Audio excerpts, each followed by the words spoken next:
ரத சப்தமியன்று குளிக்கும் பொழுது 7 எருக்கன் இலைகளை கழுவி சுத்தப்படுத்தி வைத்துக் கொள்ளுங்கள். ஒரு எருக்கன் இலையை கவிழ்த்தி தலையில் வைத்துக் கொள்ளுங்கள். 2 எருக்கன் இலைகளை கண்களிலும் 2 கால்களிலும் 2 தோளிலும் வைத்துக் கொள்ள வேண்டும்.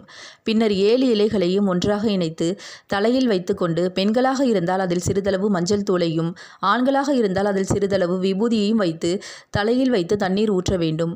இவ்வாறு செய்யும் பொழுது நாம் செய்த பாவங்கள் அனைத்தும் நீங்கும். பீஷ்மருக்கு நீர்க்கடன் செய்த புண்ணியமும் வந்து சேரும். இவ்வாறு குளிக்கும் பொழுது சொல்ல வேண்டிய ஸ்லோகம்: 7 குதிரைகள் பூட்டிய தேருடன் கூடிய சூரியனின் பிரியமான தேவியே, 7 உலகங்களிலும் பூஜிக்கப்படுபவளே, சப்தமி தேவியே, 7 ஜென்மங்களில் நான் சேகரித்துள்ள பாவங்களை விரைவாக அபகரித்துக்கொள். சப்தமி தேவியே, என்னால் முன் 7 ஜென்மங்களிலும் செய்யப்பட்ட முன்பிறவி, இந்த பிறவி, மனது, உடல், வாக்கு, அறிந்து செய்தது, அறியாமல் செய்தது என 7 விதமான பாவங்களால் ஏற்பட போகும் நோயிலிருந்தும் துன்பங்களிலிருந்தும் என்னை விடுவிப்பாயாக. சப்தமி தேவியே, 7